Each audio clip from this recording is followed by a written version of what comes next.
Hello folks, welcome back to Rust Garage. I'm working today on this transmission or transaxle. We spoke about in the show that that I had a bad fourth gear, so that transmission came out of my double cab, and I reversed the ring gear, and it was working good. It's just fourth gear is bad. It's broke. So I'm gonna pull it out, and I'll put a regular Beetle transmission swing axle. Unfortunately, the gearing is not as good.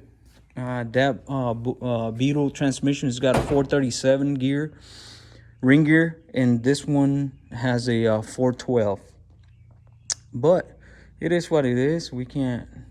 And I think in the future I'm gonna take this one apart and I'm gonna rebuild it, or at least get fourth gear back in, and we can use it, and I can use it in a different project or whatever. Not I can sell it. It's gonna be a good transmission. But anyways, with that being said, I'm going to get this engine out, and I'm gonna get that transmission out. And after I get all that stuff out, I will get that transmission. Let me show you. It's sitting over there. You go over there. So that transmission is painted, ready to go. I opened it all up. I checked everything, ensured all the gears and all the synchros were good to go. It shifts, it moves, so everything is good. So shouldn't have any problems after we replace this bad boy in here. Okay, so the only bad thing, like I said, is going to be the gear ratios. It's going to be a little closer on the gear ratio, but who wants to go 100 miles an hour in a bus? You know, it's not safe anyways. So anyways, just follow me, and let's get to it.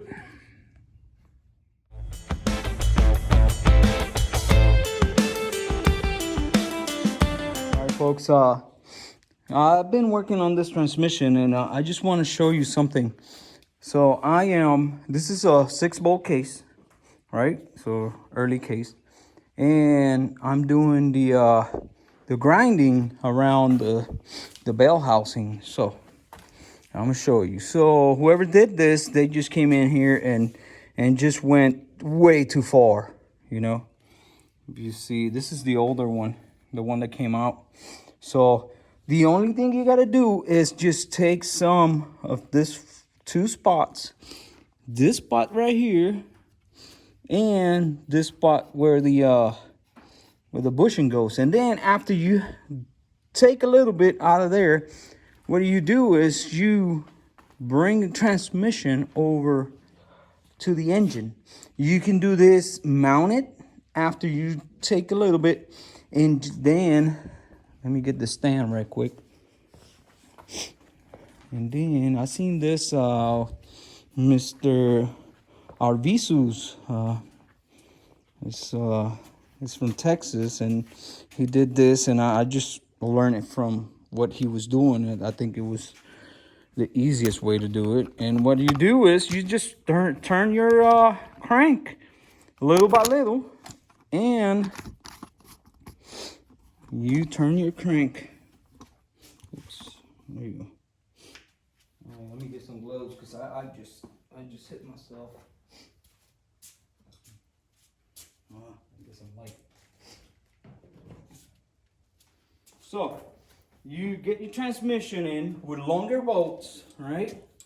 And you present it, and you gonna turn your crank, and you're gonna hear the flywheel just grinding off the excess leftover. And then while you do this, you go around a couple times, and then you come back here and you tighten, the longer screws that you put in, you see, until it's all the way flush transmission with the engine. So the bell housing until it's flush. So while doing that, you're marking where it really needs to make room. And then after you do that, you disconnect both and then take it back to the bench, or if you're doing it inside the car, then you just grind off whatever excess. But as long as you got free play and you clean it all off, you should be good. You don't have to eat a lot and mess up the transmission because you don't know how much the clearance is. Okay, I'm gonna show you pictures after I take it out and see where exactly it needs to be grind off. As suspected, you see, after you do the four little bumps, right? It's 5 actually. So you do here, here, here, here, and here, right? 5 little bumps, and then you put your engine in and start turning it. You can tell, you see it right here where the flywheel is gonna contact, and just a little bit. So you don't have to do nothing else. It's that easy, very simple. So don't get frustrated by that. And then I'm gonna tell you what, after you do the bumps and you get that engine in, you turn it a couple times with your big wrench, you start it up, man, it's gonna be okay. Okay, so no big deal, no frustration. That's the way to do this, to do the 12 volt flywheel, or the bigger flywheel on a 6-bolt case. All right, so more power to us. All right, let's keep going.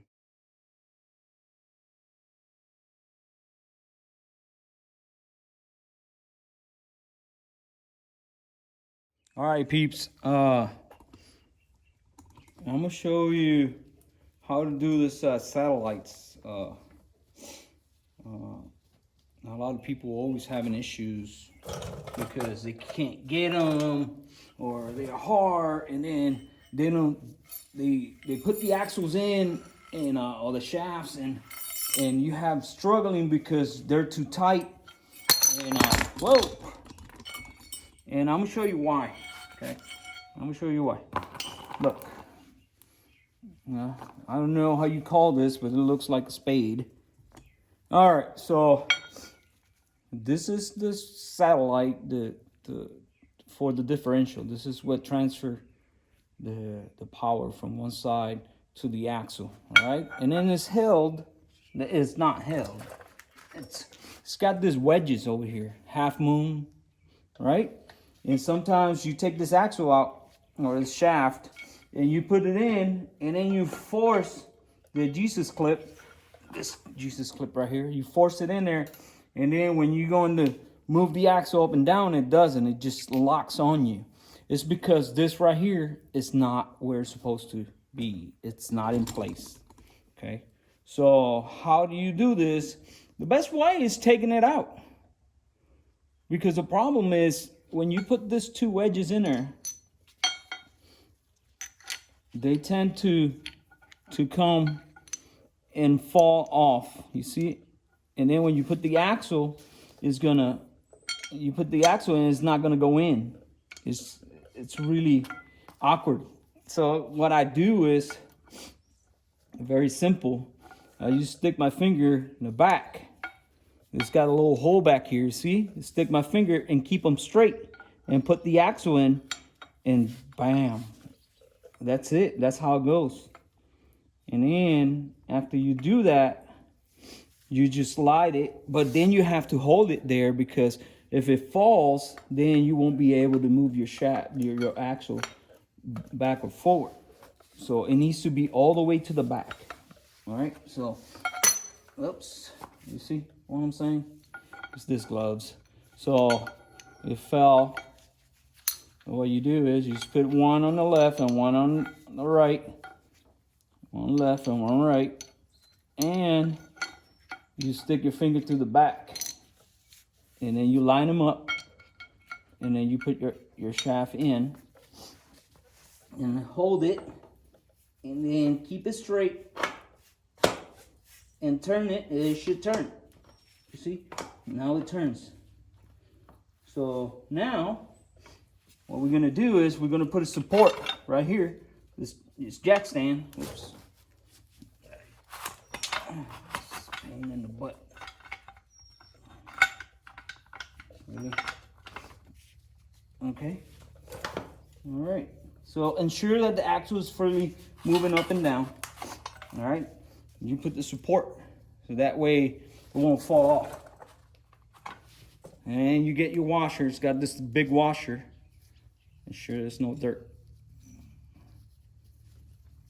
And slide it in, and then slide your clip, your Jesus clip, and use the proper tool.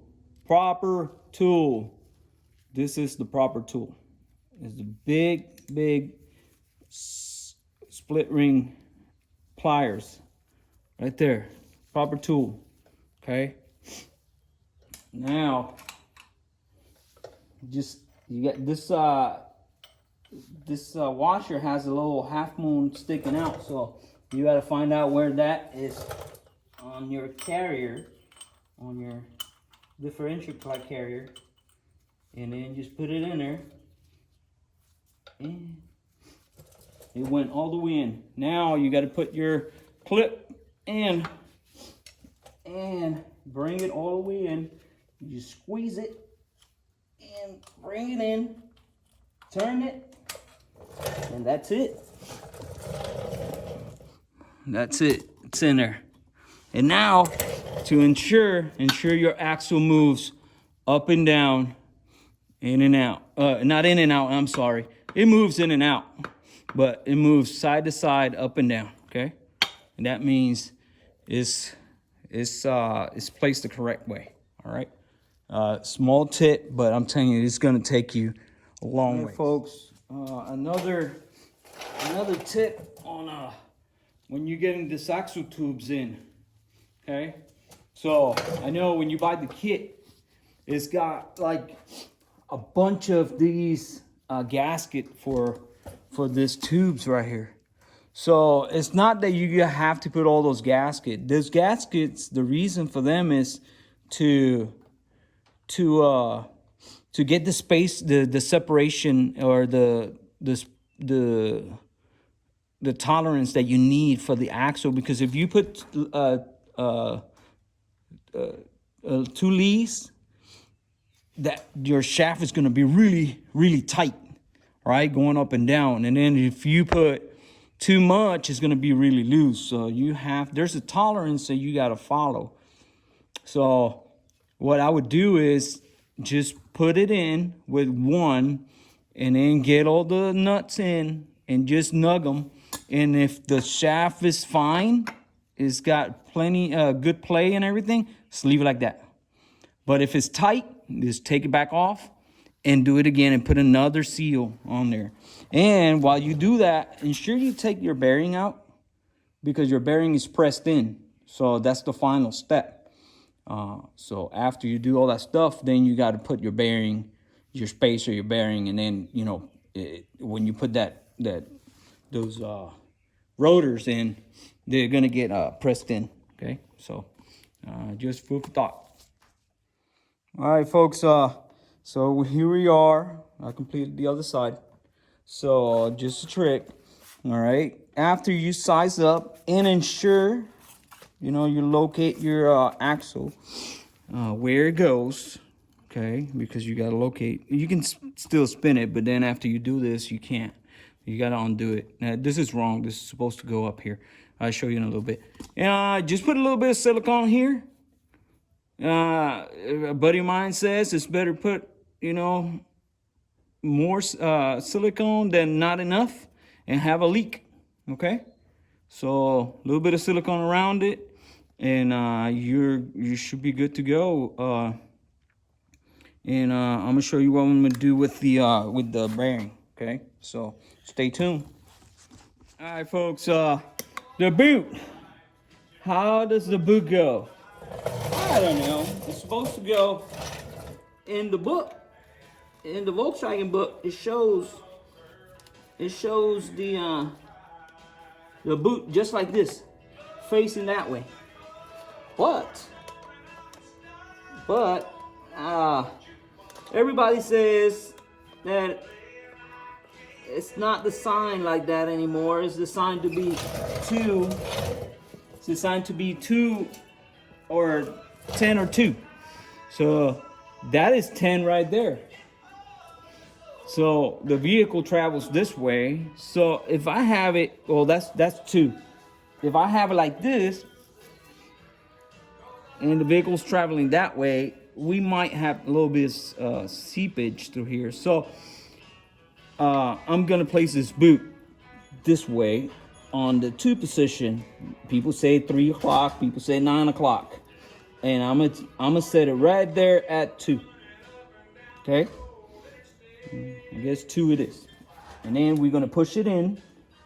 So, and then the shaft needs to be straight when you set this stuff.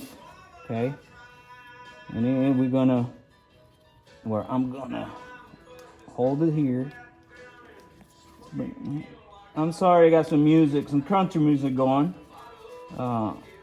Sometimes YouTube gets a little finicky about music playing while we do a video, unless it's live. So that's where I want it. Right there, you see? It's all completely sealed. It's up top, and it's at the 2 position, at 2 o'clock position, okay? All right. Oh, by the way, when you set that up, ensure you set up your axle angle. Because if not, if this is rotated the other way, then you have to undo it again and get it right. So, all right, folks, rule of thumb. You have a press bearing, right? You have a press bearing. You need to get it heated. You heat it up, warm it up, so you don't have to beat it in or none of this stuff. I'm not gonna heat it a lot because it has a plastic side on the other end. So just a little bit, and then we're gonna grab it. We're gonna put it in. We're gonna slide it in, and then hopefully it goes in. And there you go. Let me just whack it real quick. I just want to get it in. Hold it. There you go. Because if you don't do this, it's going to be a pain in the butt to get it in. So that's what you gotta do. You gotta just heat it up a little bit, and then you get it over and hold the shaft while you're hitting it, and then ensure that everything is moving right, and put the spacer that goes in on the inside. Then everything else is really easy. A little bit of these. This is cleaner just to get all the grease out and cool it off. There's an O-ring that goes here, and that will keep oil from seeping. And then there's a spacer. This spacer right here, it's got bevel edge. That's gonna press against that seal or that O-ring. And then a little bit of silicone around the area. There's another O-ring that goes here. It's right here. By the way, all this is new. So this is brand new.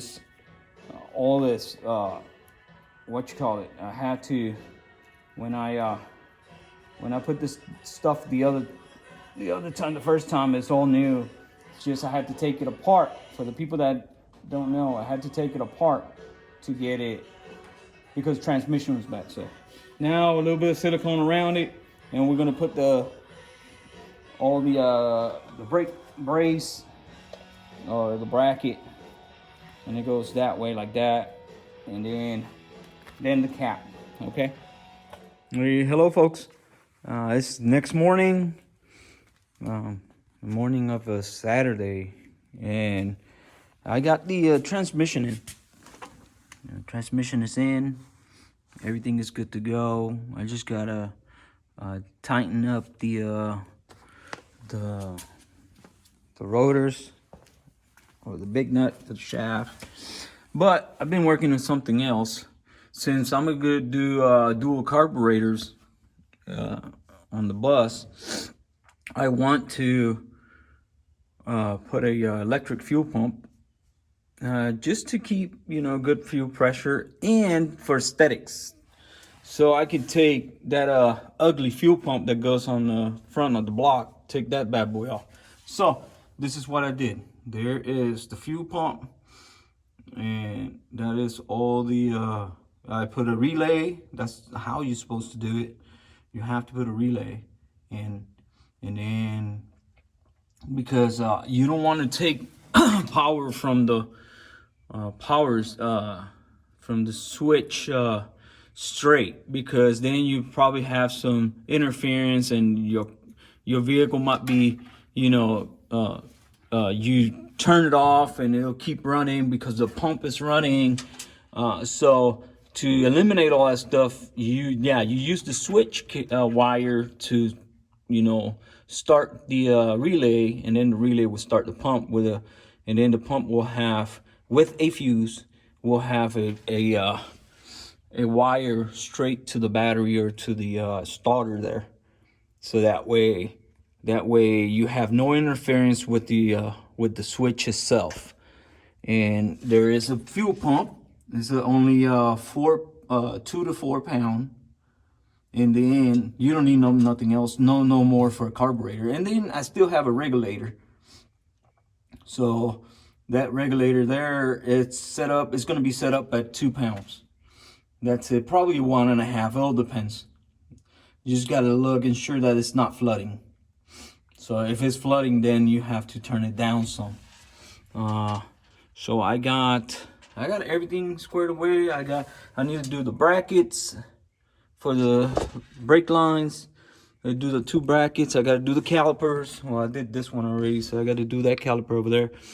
And I gotta put the shifter in. Well, it's in. I just gotta tighten it up. And if you wonder where the filter is, I showed it before. That's the filter right there. It's a metal filter. Do not use those plastic stupid filters, okay? So fuel comes from there, goes to the filter. Why did I put the filter before the pump? Because I didn't have any room. I don't have any room, so it'll be fine, because even though that is it is 100 micron filter, it's plenty of gravity to get that get the fuel all the way to the pump. So it doesn't really have to pull anything, and then you just got to push from here to the carburetors. So it'll be okay. So and this I'm gonna stop it here, because this really completes the installation of the transmission. So recap, we had to take the transmission out because the other one had a 4th gear, was broke, so we took it out.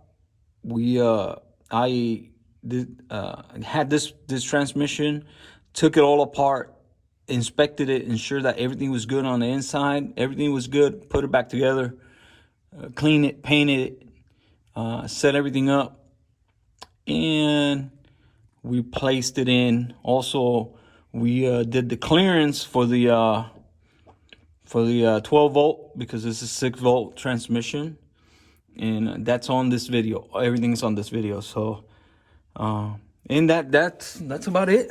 So I'm gonna let you there. I'm gonna leave you there